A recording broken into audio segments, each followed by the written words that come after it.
Welcome to the FeustelFIT podcast with your host, Nicola Feustel. Straight talking, body positive coach and personal trainer. Nicola brings you your weekly guide to finding real health and fitness and to live the life you deserve.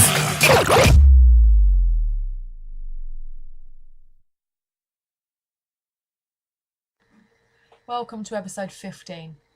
Now, my special guest today, Sarah Vance. I've been waiting to speak to you for so long. She was my coach when I first got into body positivity, and she really helped me because she came from where I came from. She did bodybuilding, she had a similar background, and being the person she is today, she's so true and authentic in everything she says. She was just a perfect fit for me for coaching. And she has really helped me, and she's definitely somebody to follow if you're not working with her yourself. Because she is true and authentic in everything that she says, including her own podcast.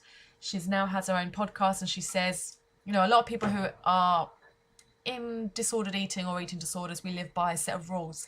We're black and white thinking, and we have to do certain things in a perfectionist way. And she doesn't live by those rules. So even her podcast, she says, I will do maybe a couple podcasts a month. I'll see how I feel. So she doesn't make herself accountable to us listeners by telling us she's going to release a podcast 2 times a week or once a week and make sure she sticks to it, even if, you know, hell's breaking loose at home, because ultimately all of our podcasts are for free. We're all doing it to give out good content to people because we want to help people, because essentially that's what we're here for. We're all coaches in some way or another. And so we hope that you do get some benefit from listening to this. And I really think that you're going to get benefit from listening to Sarah Vance. And if you listen to the end, you'll hear where you can hear more of her. And you can follow her on Twitter and Facebook and everything else. Yes, so Sarah Vance is a body image badass. And, I didn't sound too bad that way. But when I normally say it, it sounds like bad ass. Badass? I am a true badass, that is for sure. It just doesn't sound the same. So good morning, Sarah Vance, and welcome to the show. Good morning. How are you? Yeah, I'm really good, thank you. How are you? Good. Doing well. So firstly, congratulations on your podcast. Thank you. That's one thing actually I was thinking about when I heard you. I've listened to your podcast. I only just stumbled across it as I was just searching for other interviews that you may have been in, and then found yours. And then even on it, you say that you will just do a podcast maybe twice a month, or you'll see how it goes. And I thought that's so good that you say that, because you are exactly living by what you say. Like, there are no rules. And you're just going to do it how you feel, which is great. Yeah, pretty much. I mean, I remember when I first saw you, I came across your work at the beginning of my journey. And I was looking at a few coaches at the time. But I saw that one video that you had where I think you were with a brand of clothing for body positive, all shapes and sizes fitness wear. And in the video, you're doing your bodybuilding, and it shows videos of you looking in the mirror and posing, and then on a stage, and then in the gym now, and feeling really happy and confident in your body, and being in a much bigger body than when you were at the beginning. And I just really resonated with you, because although other coaches have done the bodybuilding, you just seem to be really living in the words that you were saying and being body positive, meaning you can be in whatever body that you're in and be positive with it. And I find a lot of people try to go through the journey, but then, and including myself at the beginning, secretly still want to stay slim and think that they can be body positive, but then still control their body. So can I just ask you then, how did you get to the point where you made that video? What was your journey leading you up to that place? Yeah, so I mean, that video was probably about 1.5 years after I started this journey. So this journey, you know, doesn't happen overnight to like switch your mindset and really change your core beliefs. So it's a lot of hard work. It's by no means easy, and it is very messy. It's something that I always say is the messy middle of, you know, undoing all of this thought process, behaviors, and really the beliefs, the belief system in regards to body, food, and the way you decide to move your body is really at the core of these, you know, problems that may be popping up with food and your body. So it takes a long time for that to happen. So my process in and of itself is that, you know, I was actually a personal trainer in the beginning. And I was just tired. I was tired of thinking about food. I was tired of worrying so much. Like I was just exhausted, mentally and emotionally and physically. Like I was just done. And I knew that I couldn't continue on this path for 10, 15, 20 years from now. It was unsustainable. And if anything, it was already damaging, but it was going to be damaging to the point where I would have not able to recover physically. And then, as well as mentally and emotionally, the deeper you get into this disordered mindset and the longer you're there, it is harder to get out. So I knew that I didn't want to do that. Like I was, I'm a nurse, so I knew that this just was not something I wanted to continue doing.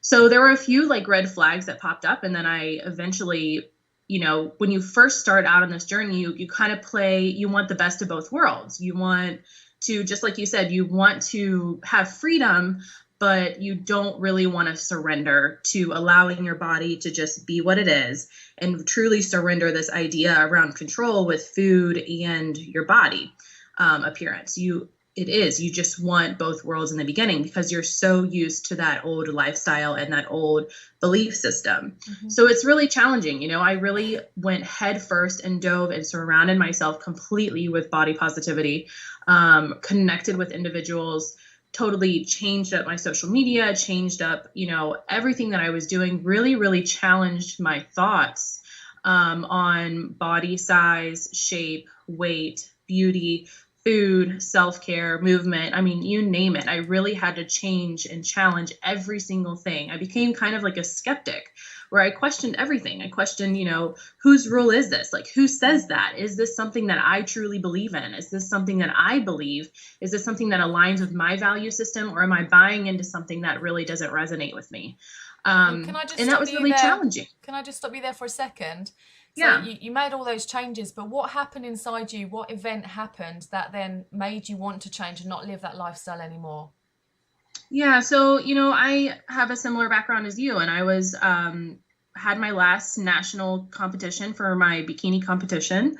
And, I didn't have a period. My hair was falling out. My nails were extremely brittle.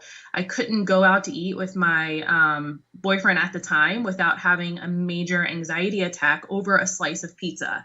Mm-hmm. Literally an anxiety attack in the restaurant. And it ruined, it was just a complete and utter consumption with body and food.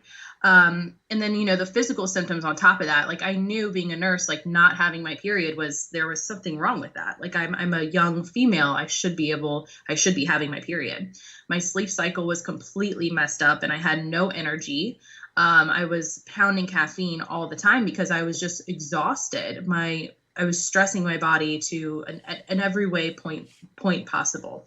So I knew something was not okay. And I actually tried to stop this behavior, or, stop dieting, but it's hard when you're in it to kind of stop. And that from your own journey. Mm-hmm. So, I eventually started training and became a personal trainer. And I went to a business conference out in California and, I dieted down because we were going to be taking photos. And this was, I wanted to present myself as this quote unquote fit girl and, be the epitome of whatever. And it was when I was still doing fitness modeling. And, I walked into the photographer's booth or whatever it may be. And, I thought like I'd been dieting. I felt relatively good at the time. Like felt okay in my body, but that was just a false sense of okay, very false. But I had been dieting down to like hardly eating anything and doing 2 days still in the gym. So I was getting ready to get my photos taken. And he said, you know what, don't worry about your stomach. We'll Photoshop it. And it hit me like a ton of bricks. That statement still to this day kind of stands out to me as being one of those moments that I was like, okay, this has got to change because here I am trying to be a role model to other people. And it was a facade. It was one big lie. Mm-hmm. Not only was the lifestyle completely just distorted and disordered, but even if I did have those photos, they weren't even real to begin with.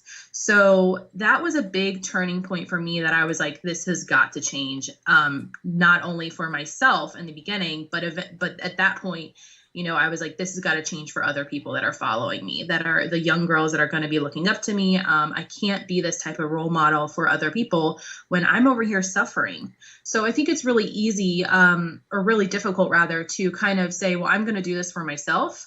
In the beginning, it can be really easy to say, I'm going to do this for other people. Sometimes that motivation can help people, like for instance, you have children. Sometimes with women, that's being like, I don't want my children to live this type of life that I'm having. Mm-hmm. And that can really fuel them to keep moving. And eventually it comes to the point where you go, you know what? No, I am worthy of not dealing with this stuff.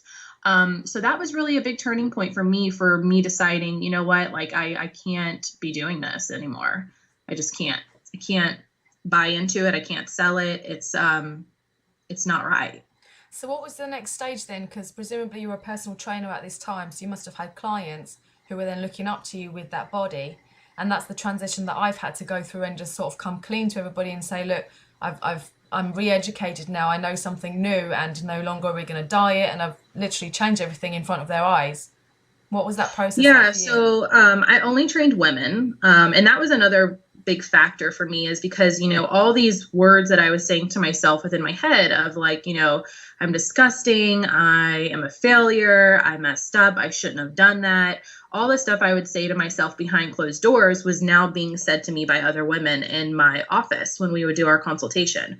So that was a really big like aha moment for me that A, I'm not alone. Everybody suffers from this. And B, on top of that, like here I'm seeing these amazing human beings that truly just don't see how amazing they are. That we as women, especially, we don't give ourselves enough credit, and we buy into this idea of our body being the most important thing about us. And, beauty being one of the most important things about us. So when I had my clients, initially it was, selling them the lifestyle that I now actively talk against and fight against now, diet culture. I was definitely in it. I was selling it. I was participating in it. So I had to do a 360, and how I transitioned through that was, talking to them about how they would feel, what their body would be able to do, what 10, 15 years from now, what is it that they truly want to achieve? And this was a process that I was still learning myself. So I didn't have all the answers. I was in the beginning stages myself, so I didn't have all the answers. And I was just very honest with them. I had photos of me laying on the beach from my last competition, very, very mentally not okay. The worst that I was. And people would comment on that. And I would be very honest and share my story and say, you know what, that might be the body that you see, but what you don't see is all the stuff that was happening underneath it, behind that photo. So I was just very honest with everybody. And when I started transitioning my clients or talking about this, it was a big sigh of relief for not only myself, to kind of break that silence, because this kind of shame and stigma live on silence. They do. So when you can tell your story, it can become really powerful to kind of break that in and of itself. And then on top of that, empathy is something that, will further smash shame. So it was a sigh of relief for them, and being like, oh, okay, like me giving them permission to just be, like, not worry about that stuff and really focus on like, how do you actually want to feel? What do you want to feel in your body? Not what do you want it to look like? What do you want to feel? How do you want to feel, 10, 15 years from now? Let's work on something that will actually be something that you can do, like maybe get stronger or more flexible or work on mobility, whatever it may be. So I transitioned in how I would speak to my clients and what I would teach and coach. And did I lose clients? Absolutely. 100%, 110%. But at the same time, it was my business. And I had to stand true to what I truly started to believe in and what I wholeheartedly believe in now. And who helped you along the way? Because you sound like you've done that in such a strong way and also led people right from the very beginning. So did you have somebody helping you or just keeping you accountable? I did not have direct help until further on down into my journey. But like I said, there is an amazing support system within the body positive community. Their support is out there. But on top of that, the people that I was surrounding myself with at the time, like I changed my entire friends, because my only friends that I had were fellow competitors. And the only thing we had in common, of course, was what we were eating and what we were moving, how we were working out. It's the only thing we had in common. It was a very superficial relationship for me. And so I started changing. I basically changed my entire life. I changed my job. I, ended a relationship, and I ended up found a relationship that truly loved me for who I was. I changed the way that I was speaking to myself, my actions, and I really started to just change and really take into account, how do I want to feel? What's going to build me up versus tear me down? So I didn't have help. I had support, but there wasn't somebody that was kind of guiding me. It was really my own work. Because a lot of this is your own work. Coaches are great. I'm a coach, obviously, and we do need assistance sometime, without a doubt. But as most of the work is behind closed doors. It's you actively going out and doing the stuff that scares you, and really getting into your belief system and challenging that for yourself, and getting emotional and vulnerable and figuring out. And coaches are really there to help guide you through that and take you to the next level, or the deeper level rather, to kind of peel back that onion to figure out what is the core issue here, because it's never about food and body, ever. It's always something deeper than that. So I actually didn't have real help until probably about a year and a half later. And that came from support system that was my friends within the body positive community that now are fellow coaches, that it was more just support that they would be there. And then I did end up going to therapy a little bit later on in the journey as well. So before the bodybuilding though, were you a normal eater? Or did you have some kind of restrictive eating? Because I know for myself, and I talk to people about my journey being 10 years, and actually throughout the 10 years, I only really had 2 years where I was diagnosed with an eating disorder. Maybe 3 years I actually had one. So the other 7, people think that I had an eating disorder, but I didn't. What I had was disordered eating, but it's basically classified as normal. So when I ask you if you ate normal, I mean like the real normal, as opposed to the normal of the fitness world, which we kind of all have the same behaviors and habits, and we just assume that it's normal because everybody's doing the same thing. Right. So I was a normal, quote unquote, normal eater until I graduated college. After college is when I really started to get into this health situation, which is, our ideas around health have been very misconstrued. And we now have disordered eating and really messed up relationships with how we decide to move our body, in the sense of punishment that is now being glorified and normalized. So I started down that route after college, where I was, kind of overly aware on my body, and started dieting then. But my actual real deep disordered eating didn't start happening until I switched into bodybuilding. Mm-hmm. Yeah, it's interesting because some people have never eaten normally. So then when they come out the other side and think, what is normal eating? They have nothing to refer back to. Yeah, I mean, that does happen because some people, a lot of people will have issues starting as young as 9 and 10. Depending on their own specific journey. It can go as far back as 9 to 10, or in their, teen years. And then we tend to kind of forget about or not understand what normal eating is, because we've been doing disordered type of behavior, or having, this chronic dieting mentality, buying into diet culture for such a long time that we kind of forget what it is like to just eat. Period. Without, anything else attached to it. And so the next thing that happens for most people is the weight restoration. So obviously when you've been restricting and you start increasing your calories and maybe exercising a bit less, most people put on a bit of weight. How was that part of your journey for you? Yeah, so I mean, everybody's journey is going to be different. You never really, so the idea around you give up dieting, when you stop dieting and allow yourself to just be, is that your body is going to do what it wants to do. It's going to do what we think we have control over our body, but in reality we don't at all. Even if you do continue dieting, eventually your body is going to fight back and it's going to normalize and you'll start gaining weight. That's an actual statistic. It does not last, or you're going to have to take even more aggressive measures like diet pills, more restriction, whatever it may be, to just, continue going down that path of sustaining a certain weight and size. So our bodies are actually super intelligent. They know where they want to be.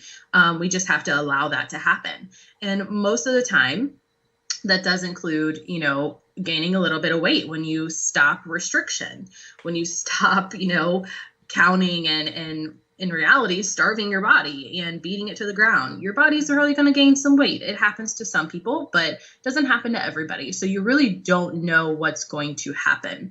But how you truly get through that is changing your belief system around what that means. Like, what does it mean if you gain weight? What does that actually mean to you? What's the fear behind that? That's the stuff that you have to really challenge and get down to. Because in reality, if it was just you in this world and your body just did whatever it did, chances are you probably wouldn't care. But we have bought into diet culture in the sense that, we have in fat phobia, which is, this fear that fat is the worst thing that could happen to you, and that we attach fat to having all these other stuff of, unlovable, not worthy, you can't have success, you're not beautiful, whatever it may be. And it's not like that. Fat is just fat. End of story. It's more than that, because fat people are definitely oppressed and discriminated, and there is stigma attached to that. So don't let me say that fat is just fat, but it is not the same as being unworthy, unlovable, whatever it may be. That is not based on size, shape, or weight. So it really gets down to the belief system of what's going on. What does that mean to you if you do gain weight? What is it? And that's something that you have to answer for yourself and really challenge that idea. Is it that you're fearful of people judging you? Is it fear? Is it that you feel like you failed? And to that, it's like, well, if somebody judges you, that's their own issue and you have no control over that. And then failed what? Like, what exactly are you failing? Because if anything, you're actually succeeding and honoring yourself to the best of your ability. So it's about challenging what you have, the narrative that you're telling yourself in your head in regards to weight gain. And how do people respond to you as your body started to change? Well, so that's the other thing. You think that people are going to, say all this stuff, and it really didn't happen. Like, the people that I surrounded myself with, and I was very honest with my story, they didn't care. And we think that when we start gaining weight, that it's just going to be like within a day that our body is going to massively change. And it doesn't happen like that. It's a gradual thing that happens, if it does happen. And nobody really said anything to me. And the people that did say something to me, I didn't value their opinion. I didn't care. That doesn't mean that it didn't hurt, because it did. But when it got down to it, I was able to work through that and have that support system behind me to help me through those emotions that I was dealing with. So nothing really happened when I gained weight. Nothing bad happened. If anything, everything that I've always wanted did happen. I started to have a relationship. I started to have a life. I started experiencing what life had to offer me. My anxiety and stress went completely away almost, besides normal stress and anxiety, but not this overly obsessive consumed thing of anxiety and stress.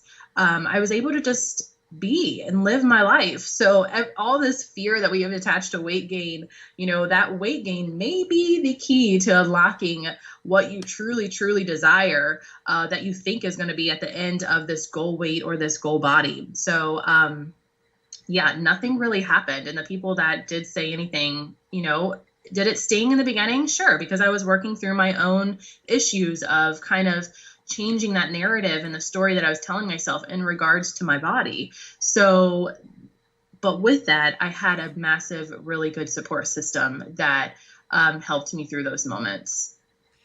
Can I ask you about your parents? Because I've heard before on other podcasts you said that they, or one of them, was a bodybuilder. Mm-hmm. So how did they feel about you? So my mom and dad were both bodybuilders. Yep. And how did they feel about you changing your career to be complete opposite of what they were doing? Yeah, so my mom and dad were bodybuilders back in the 80s. So they stopped doing that. I think my dad last competed in the 90s or something. So they had not competed in a long time. And they age, their body changes. That's a normal thing. So they didn't really have an opinion on it. They were more concerned with anything else going on in my life. They live states away from me. So they were more concerned with other stuff. And in reality, my family and my parents especially just want me to be happy. So whatever it is for me to be happy, they were in full support of. And once I really shared my story with them, which actually was the hardest out of everybody, it was very easy for me to tell my story to general public. It was very challenging for me to share my story with my family, because it's your family. And you for me, I didn't want to hurt them because I knew that they loved me. Yeah. But with that, they had their arms open. They were on my team. They were my support system. And they said, I'm sorry if we contributed to any of these issues. And it wasn't just them, you can't just blame one particular thing. It's a lot of stuff that happens. Our society is messed up when it comes to our fat phobic, diet obsessed society. Yes, we do have issues that are in relation to our family, friends, and the people we surround ourselves with. That is where our body image, some of it does come from, but it's a collective things that all comes from where we are. So it was, they just wanted me to be happy. And now that I am where I am today, they really don't have anything to say to it. Me bodybuilding was all part of my own story and what got me to where I am today. So it's not something that I ever regret, and I hold no grudge or blame to my parents whatsoever. And it was just about communicating with them, letting them know that I forgive them, and that they really didn't do anything in general, that this wasn't their fault, because that's, of course, how they felt. Mm-hmm. So lots of people go through bodybuilding and then decide that they don't want to be so aesthetically driven anymore with their bodies, because whether they're disordered or not with their eating or whatever, they realise that just being aesthetically driven is not maybe the best thing. And so they move from bodybuilding to weightlifting and then talk about being body positive and lifting weights and how strong you can be in your body. And I know for myself as well, having that period where you kind of lose your identity because everything about you becomes the bodybuilder. Obviously you look that way, so people talk to you that way, and then it just becomes a self-fulfilling prophecy. When you then lose that identity and you don't have anything left, for me as well, I then look to other people and thought, well, what can I do now? Should I do weightlifting? Should I do pole dancing? Should I do this, that, or the other? And I know that you also went into powerlifting. Mm-hmm. And then I was surprised to hear you, I don't know if it was on your podcast or on somebody else's, to say that you've now given that up. Mm-hmm. Can you talk about that change from aesthetics to athletics, and then now your new realization of not doing it anymore, if that makes sense? Yeah, so I think that when it was kind of a stepping stone for me, right, to loosen up, and where it all was part of this big process. So the initial thing was for me to go from aesthetics to what my body can do. But even when I started powerlifting, I still was doing that same mentality of perfection, black and white, all or nothing, very hard on myself, but it was just a little bit different. So it was no longer about what I looked like. It was about how much was I lifting. And it's still, I was doing things that were unkind. So I wasn't listening to myself. I wasn't moving my body intuitively, in the sense of listening when I needed to rest, or, doing a little bit more when I felt like it, or maybe not doing, weightlifting and going for a walk instead, whatever it may be when it reference to moving your body, because there's a million ways to move your body. But I had not expanded on that quite yet. So it was a stepping stone for me. I do not regret one minute going into powerlifting, because powerlifting is very diverse. There are people of all shapes, sizes, weights, age, ability, you name it. Everybody, there are so many people that powerlift. You would be surprised the amount of diversity. So that was really positive for me in the beginning stages of my journey to kind of see that. On top of that, it allowed me to have a better appreciation for my body in reference to what it can do versus what it just can look like. But then I was placing my worth on how much weight I was lifting. So that didn't really get down to the core issue of knowing my worth inherently and not having it be on conditions, outward conditions, like truly knowing that who I am as a human being, me, myself, is enough. So I had to go through this process. I competed twice, and the first one was very perfectionist driven mentality. I was very hard on myself, and it totally stole any joy that I could have experienced within that meet. The second time, I loosened the reins a little bit more. And then by the time I competed the second time, I was like, yeah, I'm over this. Like, I don't, it's not something that's bringing me joy to my life. And that's the biggest question that I have to keep, that I think we all need to ask ourselves. Is this something that we really enjoy? Why are we doing this? What is the reason behind doing this? If you enjoy it, great. Like, rock on, do it, great. If your mentality is staying, strong, good. I'm all for it. But for me, it wasn't something that I enjoyed. And I think it's okay. We don't allow ourselves to allow things to like have a present in a specific moment and then let it go. Like, things are going to flow through our life. For instance, how many of us are best friends with our very first best friend when we were in kindergarten? Hardly any of us.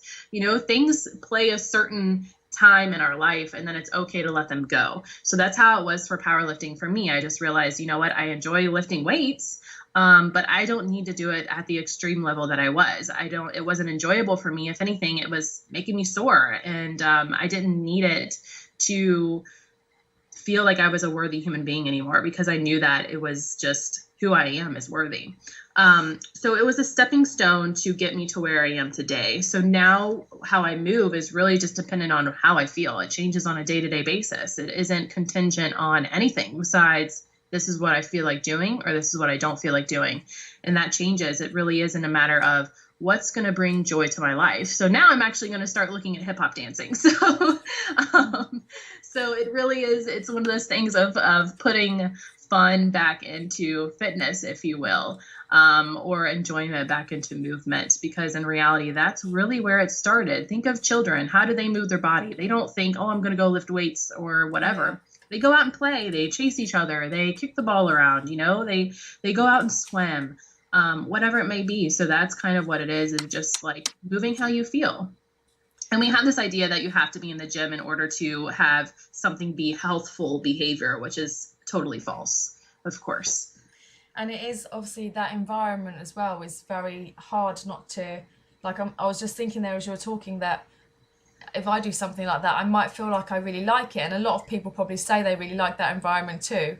But then as you're saying, maybe you like it for the time, or maybe you're not really liking the activity, but you're liking the praise that you get from it. So if you do really well and you compete and people look up to you, then you're still having that praise from other people, and you're needing that to sort of feed you. So yep. It's still the same thing really, just in another environment. Right. It's the same thing as considering, a lot of people will say, well, I'm not dieting, I'm eating healthy. In reality, it's still a diet if you're overly thinking about your food and you're you're restricting yourself. Even if it is in the name of health, it's a moot point. There is no point to do that. You can eat healthy without a diet. If health is something that you value. And of course, health is not dependent on worthiness either. Like participating in healthful behaviors does not mean that you are more worthy than somebody that chooses not to. That is an individual choice. And it also is a privilege, because not everybody has the power to do that, whether it be financially, capability, educational wise, whatever it may be. So this idea of, saying, well, I'm not dieting, I'm trying to eat healthy is still a load of crap to me. I mean, you can make healthful choices that honor your body if that is something you truly desire, without having it be wrapped up into the diet cycle. So what happens is then people, still have that shame and guilt. It's just traded and looks a little bit different, but it's still underlying the same crap. So how do you define diet? So, I mean, when you think of diet, that is just what you eat. I mean, your diet is what you eat. But when I say diet, of course, it is in reference to restrictive eating. In manipulation and desire to manipulate your body. Especially so diet culture, especially, which is saying that, once you look a certain way, or if you eat a certain way, then you are going to be a more healthy, not healthy, you're going to be a more worthy human being. And then it perpetuates into this fat phobic culture that we live in, that if you lose weight, then now you are able to be lovable and successful and happy and competent and XYZ, which isn't the case. Mm-hmm. So when I speak of diets, it is restrictive eating, especially in a way to manipulate your body's natural shape that it wants to be in. Yeah, I think that's a brilliant answer, actually, because when I've spoken to people about dieting before and they've asked me, well, what do you mean by that? And then I think, well, the definition really is like a reduction of calories. And so then people say, well, I'm not on a diet then because I'm eating so much and I'm eating 5 meals a day. And then you think, well, you're restricting in some way or another. And even if your calories are quite high, you're probably over-exercising. So you're still having that calorie deficit in some way or another. So it's a really nice answer. Yeah, I mean, it obviously, there is, calories and macronutrients and whatever it may be that are wrapped up into dieting. But I think it comes down to a way that you eat that is buying into diet culture, especially in reference to manipulation of what your body actually looks like when it wants to just be your normal body without trying to control it. And of course, there's shame and guilt associated with all of that plays into it. Talking of shame and guilt, can we talk about good and bad? So a lot of people talk about food as in there's good food and there's bad food. And I know you helped me with this one a lot myself. Can you explain that a little bit? Yeah, so that narrative, good and bad food, is extremely toxic to us because it just plays into this idea around morality with food choices. And food is not a moral issue. Food is morally neutral. So if you eat a salad, but you go out and kill somebody, that doesn't make you a good person. You're a bad person because you killed somebody. So that's what happens cognitively in our mind, is that we say, well, I ate something good. So what we're saying to ourselves is, now I'm a good person. Now I've done something good. And in reality, food is not good nor bad. Food is just food. So, and especially because what we're often talking about when we say good versus bad is the nutritional value around food. So it's usually sugar we say is bad, or carbohydrates, or whatever it may be. But we can blow that up even more because that is super, super subjective. What one considers to be bad might not be the same for another individual. But even on top of that, though, like, food isn't good or bad. It's just food. End of story. That is just what it is. So what we're really looking at here is the nutritional content behind it and the morality attached to it, which plays into that orthorexia situation.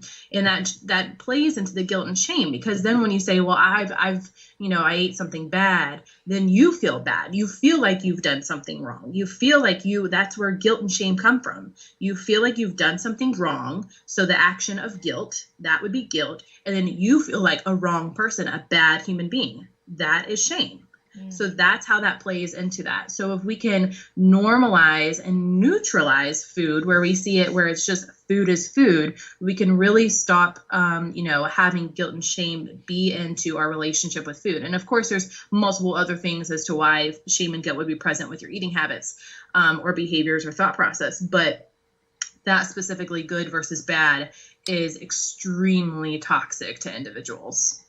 And I was just thinking there as you were explaining about the food, that it goes directly hand in hand with the exercise as well. And obviously people feel that they're doing a good thing when they exercise because exercise is healthy, that when you have the bad food and you feel bad, you then think, well, I have to kind of go up, make it good by exercising and doing that healthy behavior. Yeah, so that's when exercise just becomes a punishment activity or a binging activity. I mean, that is, when you think of it, that is getting rid of excess, a purging activity, not binging activity. That is getting rid of excess calories, of what you think in your mind is excess calories. That is your undoing behavior of saying, well, I've been bad, so I have to punish myself and undo what I've just done. And that is deeply rooted in fat phobic beliefs.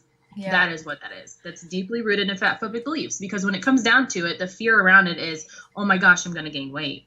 And then the shame and guilt associated with that. But really at the base of many issues when it comes to food and body is if you're having a restrictive diet, a poor body acceptance. So you are believing and buying into fat phobic beliefs and culture.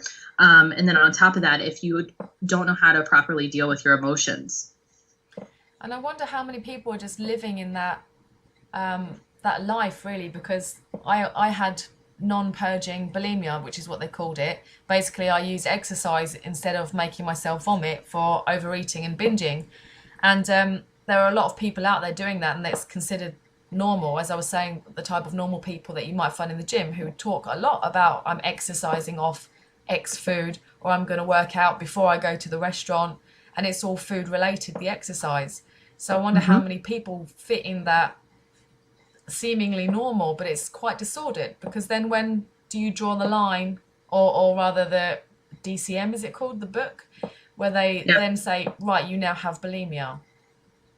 Yeah, so I mean, the thing about it is, and the problem is, especially with the health and fitness culture, is that a lot of these behaviors have become normalized and glorified. For instance, cheat meals, that's just another name for binging. When you really look at it, that's excess. That's what you're imagining. You're breaking the reins. You're allowing yourself to have food that you typically wouldn't, or an amount of food that you typically wouldn't. And then what happens is many people just feel bad about it, because that's the whole disordered mindset around food and body and within this health and fitness culture. And the same thing with punishing yourself in the gym. That is very, very normalized. You hear it all the time. I mean, think about with holidays, with Christmas coming around, you see all this stuff where it's like one candy bar equates to this. Like, who the hell cares? Like, eat the damn candy bar. Did you enjoy it? Great. Move on with your life. Exercise is not about morality. It's not about punishing yourself. And by no means do you have to exercise because you ate something. And also on the flip side of that, because you exercise does not give you permission to eat something. So that's the other thing where people say, well, you know what? I exercised today, so I'm going to go have pizza. That's still a disordered mindset. You can have pizza anytime you want, regardless if you moved your body or not. That's interesting. And talking of exercise, I find exercise, particularly CrossFit, and you know this about me, that because it's such a competitive environment and I kind of thrive on it. I'm like a drug addict who's surrounded by drugs. And once I get a little bit of it, I get so happy, I get those endorphins, and then I want to compete and I want to do more. And I'm in that mindset of proving my fitness, and it's just really unhealthy for me. So I just can't go there anymore. What kind of triggers have you come across with your clients and people around you, and also yourself? Yeah, so I don't really have any triggers myself anymore. I've worked through all of those, because when it comes down to it, that's the getting behind the narrative and the core beliefs and challenging that. And I think the further that we go through this work, the less and less things become triggering to us. That doesn't mean that they completely go away. It's just you learn how to work through them. They're not going to, trigger you to the point where it's going to send you into that spiral of going through that behavior that is really not good for you. So there's many things that pop up in reference to, people that I work with, whether it be comparison, whether it be judgment. There's many things. Everybody is extremely, extremely different, but it still comes down to what is it that you're trying to prove? Like, what is the base of this situation? Because if you go into it with the mindset of I have nothing to prove, period, then you can just do what you want and not feel the need to push past, what your body is actually telling you. You can honor your body in a more compassionate and kind manner. So it really is dependent on each individual's story about where this stuff kind of is showing up in their lives. But comparison is a big thing. Judgment is obviously a big thing. And then this overwhelming fear of failure is often a big thing as well. And do you think, because a lot of these things you're talking about, everyday normal people have who haven't had disorders, do you think then, because I sometimes think that I'm actually the privileged one, because I've had lots of issues in my life, that I then work through them and then I then have tools to cope with normal stuff. Whereas people who haven't had anything happen to them or any kind of disorders, they just kind of float through life, but then they have normal life happen to them and don't have any tools to deal with them. Yeah, I mean, so coping mechanisms is something that we learn, and we learn it through learned behavior, and we also learn it through experiences in our life. So it really is a matter of how we are coping with things. So if we're coping with it through dieting, so that dieting is actually a coping mechanism that a lot of people go through. They don't know how to deal with emotions, so they diet.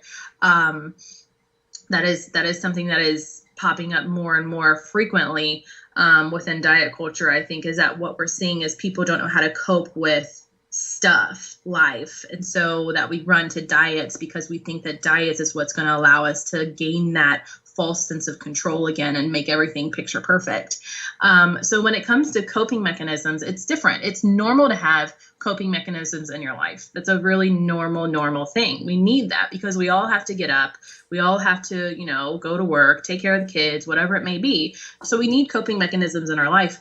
But that's a learned behavior that people will establish either through how they were raised, what they see, or through their own experiences and what actually helps them or hurts them too. I mean, sometimes coping mechanisms can be hurtful, obviously. Mm-hmm. And can we talk a little bit about photographs? Because kind of a little bit on the trigger question as well, because I haven't managed to look back at any pictures yet. And I'm coming up to like a milestone, my 10-year anniversary with my husband. And I think, do we look back at all of our pictures or do we not? And I think something like that is going to be quite difficult, seeing my body differently in all the pictures. Yeah, it still comes back to the story that you're telling yourself. I mean, if you go into it with the eye of saying, I look better then, and I'm thinner then, and equating that to you being better at that time in your life, then that's a narrative that we have to kind of, maybe the belief system under there is that we're still a little bit fearful of this weight gain, or we have some still fat phobic beliefs within us that we haven't allowed ourselves to just realize that who we are is enough, and understanding that your body changes. Like, no one's going to look the same throughout their entire life. Our body is by no means linear. When you're 80 years old, you're going to be able to look through all these pictures and see that, you change. And that's a normal human thing to happen. Your body is going to change. That is inevitable. And that is something that you absolutely 100% cannot control. You cannot control that your body's going to change. So when you look at something like pictures, and if you have, negative thoughts popping up in your head, that inner critic, the inner mean girl, it's about becoming very curious about it and saying, okay, like, what's going on here? Like, what is behind this? What is really the issue? Because it's not about your body. It's not the fact that it changed. It's something deeper than that, and about becoming curious. And then flexing that compassion muscle and being like, your body did change, but that doesn't mean anything. I'm still a human being. I'm still lovable. And I changed as a human being, because 10 years, in the past, I'm sure you're not the same woman that you are today. Inside who you are, we grow physically in our body, and we grow as human beings. So it's a matter of becoming curious. Curiosity is such a big thing in this whole journey about, not coming from a place of criticism and judgment, but becoming curious and saying, okay, what's going on? Like, what is the story that I'm telling myself here? And then seeing what's behind that. And I think at the same time as well, I know a lot of people struggle with looking at pictures of themselves today when they are on the journey and their body is changing. And I remember my first holiday, and I spoke to you afterwards, that I had a picture and I was horrified by the way I looked in the picture. And you were saying, well, look at the picture in terms of what you're doing on that day. Are you happy? You're playing with your daughter? What activities are you looking at in that picture as a memory, rather than what you look like as a body, because you are more than your body. Which is something I mean, when you think of photos are not there to capture what our body looks like. They're really to capture the moment in time, right? Like, that's why we actually take pictures, because we want to capture what's going on in this moment. So when you were looking at photos like that, that is something that we can say is what was like in this photo, like, remember how you felt in that time? Like, how did that feel? Like playing with your kids in the water, or, getting married on your wedding day? Like, how did you actually feel? What was the experience like versus, coming into it with a critical, judgmental eye and being like, oh, look at my body, because that's not what photos are for. And on top of that, we are so used to seeing ourselves. It's actually called the mirror image effect, I believe is what it's called, where we're used to seeing ourselves in a mirror. We're not used to seeing ourselves in a picture like our friends would actually see us. That's how they see us all the time. So we're actually mentally, we're not used to seeing ourselves in photos. So one of the things, and actually there is a woman that is amazing. She actually uses selfies as, a way of learning to cultivate self-love and acceptance. Her name is Vivian McMaster, and she is amazing when it comes to talking about photos and how to have a more compassionate and loving eye when it comes to looking at photos of yourself and using photography, specifically selfies or, photos, whatever it may be, to help you on your journey towards acceptance. So she's an amazing woman. She does a lot of work around that. But one of the things would be taking more photos of yourself and, getting used to it.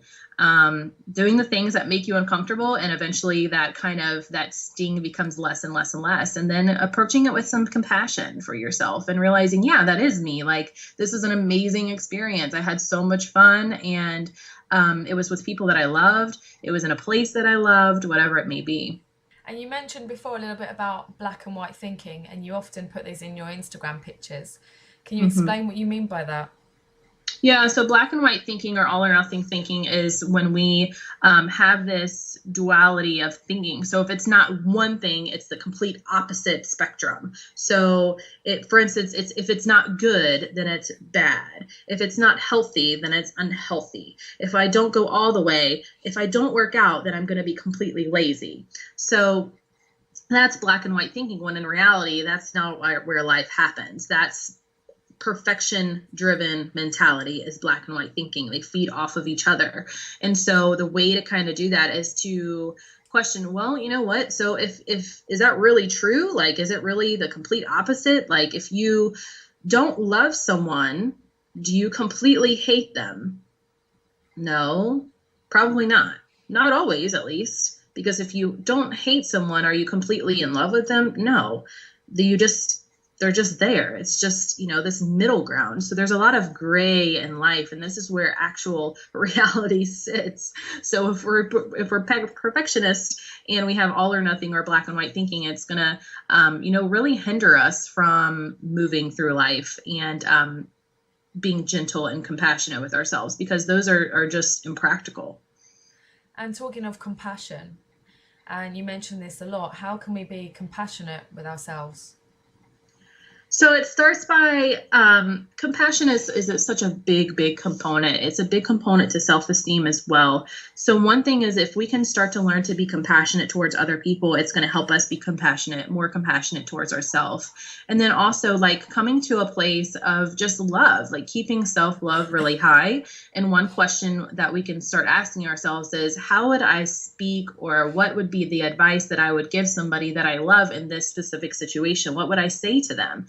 Because we can often, if we're not used to giving compassion to ourselves, we're usually really good at giving it to other people. It's just that we don't do it to ourselves. So if we can go through that mentality of saying, would I say this to my child? Would I say this to my best friend? If the answer is no, and then saying, well, what would I say to them? That can be learning to kind of have that compassionate voice be within you and reflecting it back onto yourself. Because compassion is something that you have to build. It isn't just something that is there or not. It's something that it's a practice, and it's a habit that we have to form to kind of continuously build up. It's like a muscle. If you work it out, it's going to grow. It's the same thing with compassion. We have to continuously work that muscle out to have it be something that is present in our life all the time.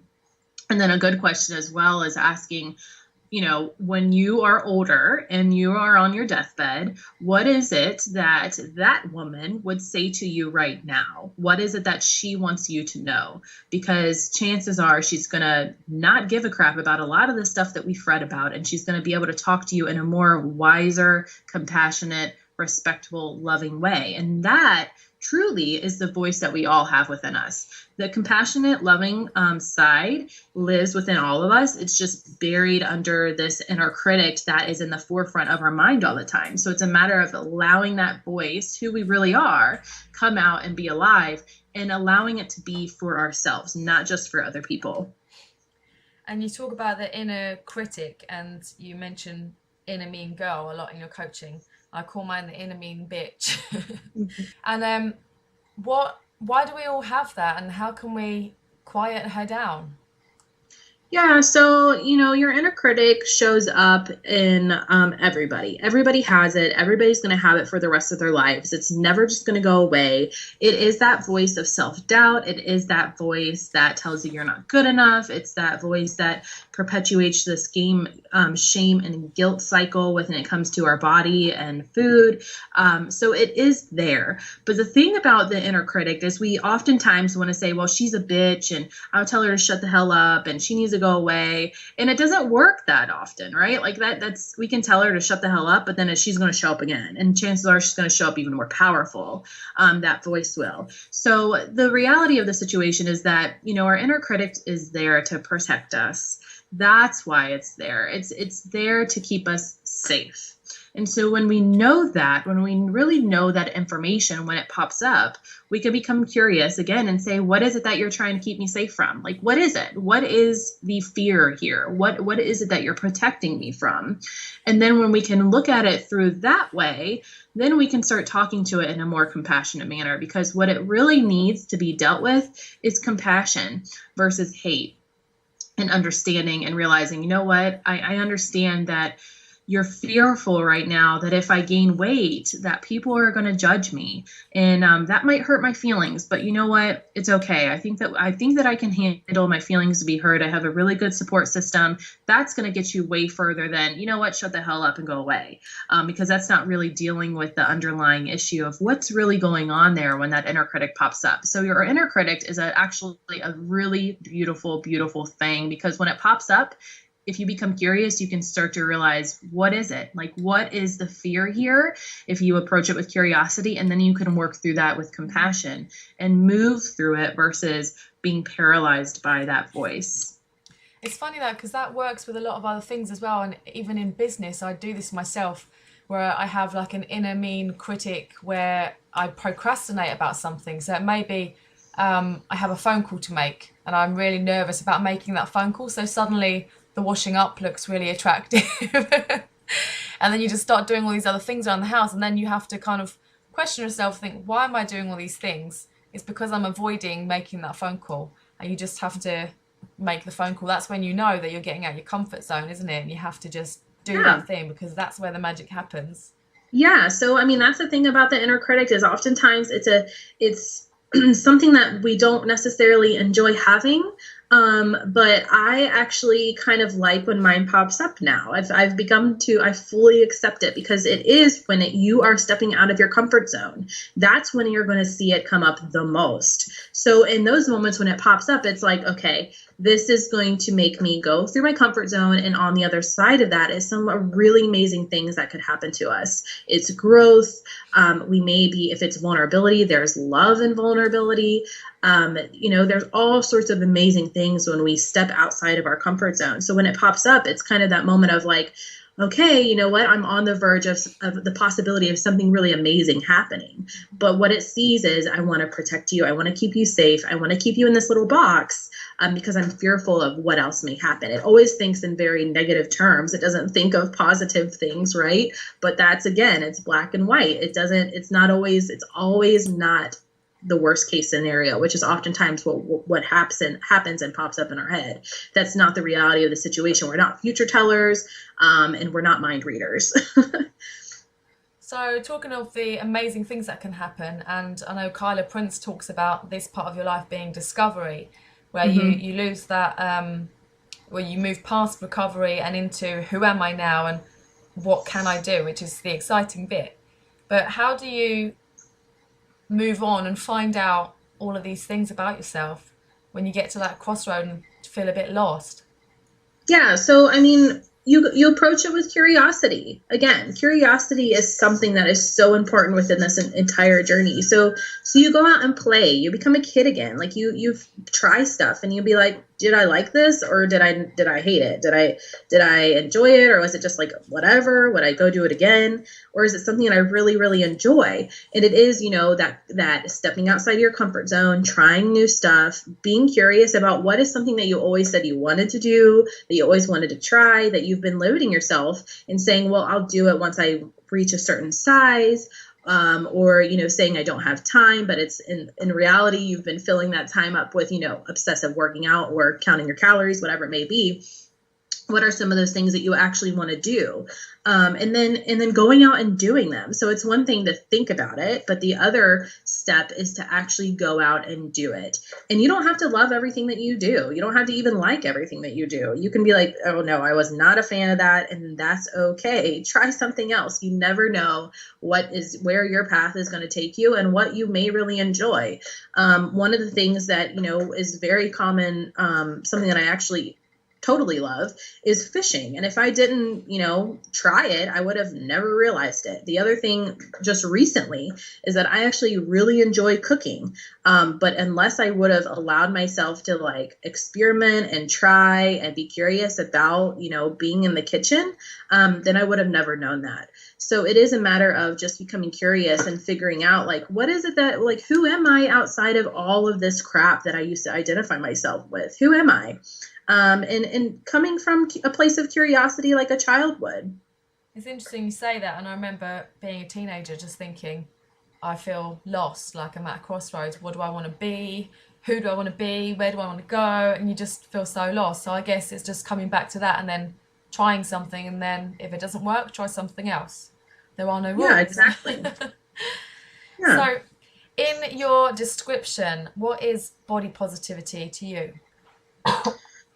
Oh, body positivity. So body positivity is when we really have acceptance of who we are, and we are moving and showing up in this world. What I mean by moving is we are showing up in this world as our most authentic self and not allowing our body, our physical appearance hinder us from going out and living our lives. Because when we think about body positivity, it isn't just about weight, size, and shape. It truly is.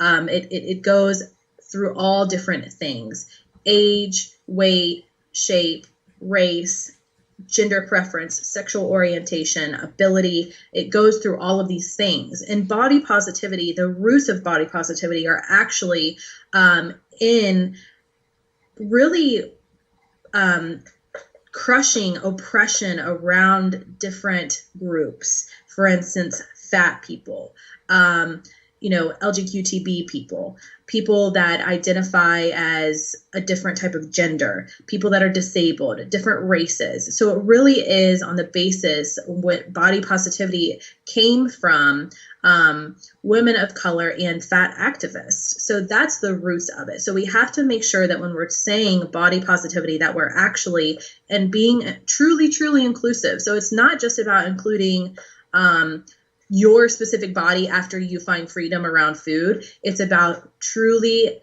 having everybody be enough and allowing them to show up in this world as who they are. So that means talking out and against fat phobia, which is extremely oppressive. Talking out and against, all the different oppressive things that we have when it comes to transgenders or blacks or, Islamics, whatever it may be, a disability. So it really is on the basis of allowing yourself to just be who you are and having that be enough. And your body just becomes your body. That's it. You don't really think about it that much because who you are is more than that. You have more depth than just your physical appearance. It's really interesting because on my journey, and I think the life that I lived was so narrow-minded and so blinkered, like the horses with blinkers on, that I could only see my road and where I was going, and it was all about me, me, me. And since discovering body positivity, it has opened up my eyes to so many things. And obviously when you said to me as well, first read Health at Every Size, and I then learned about people who were fatter than me, and when I used to consider myself fat or getting fat, and then I really understand what it is to say that. And I've offended some people online where I've called myself fat and they would consider me a thin person, and I understand that I am a socially accepted thin person because I have that privilege where other people don't, and it just makes you see life from other people's shoes, which I never would have done before. So it's just really so I mean, when it comes to body positivity, it's about allowing those individuals just be who they truly want to be and having that be enough. So it's about, not oppressing them and saying, well, how dare you, or whatever it may be. I mean, because there is so much stigma and oppression, especially with transgender, lesbian, gay, queer, bisexual, whatever it may be. Yeah, and then lastly, body diversity. Can you talk to us about that? What is body diversity? What does that mean? So body diversity is just being cognizant and aware that, like, there's not one body type in this world. Like, open your eyes and look around and embrace the diverse world we live in. So again, not only just with size and shape, but everything. There is no one specific body. There is variety around us, and that is body diversity. And on top of that, when it comes to our specific journey, allowing and understanding that our bodies all are different, and what your body looks like when it comes to its natural, normal, quote unquote, body, when we totally have surrendered to this idea of diet culture, when we allow ourselves to just be, there's diversity there. And that's what's really missing, because we've only been fed about 5% in the media of what bodies actually look like. Meanwhile, we have like 95% of us actually exist out in the world, but we only see about 5%. So body diversity is a huge thing if you are trying to start your own journey in body positivity, because that is going to allow you to actually see different bodies like yours, bodies that are different than yours, bodies bigger than yours, bodies completely the opposite of yours. And not only that, but diversity in the sense of our belief system, whether it becomes religion or whatever, experiences, stories. There is so much diversity out there, and it really is actually beautiful if we can take a moment, step back, and actually look at it and take it all in. Brilliant answer. And is there anything that you want to leave us with? Yeah, so, feel free to follow me. I'm on social media at all the things at Sarah Vance. And you can also look me up on my website at sarahvance.com and download my free guide to start your own journey towards body acceptance and food freedom. There's a free gift there with 5 steps that are really the basic essentials to kind of amplifying this journey so you can keep going. And then, of course, you'll get all the good, juicy stuff on my blog. You can always find that there as well. So thank you so much for your time today, Sarah. Thank you, my friend. So happy to talk to you again. If you like this episode, don't forget to subscribe and leave Nicola a review on iTunes. You can also check out the show notes and get other free content on her website, FeustelFIT.co.uk. If you'd like to contact Nicola, email nicola@FeustelFIT.co.uk.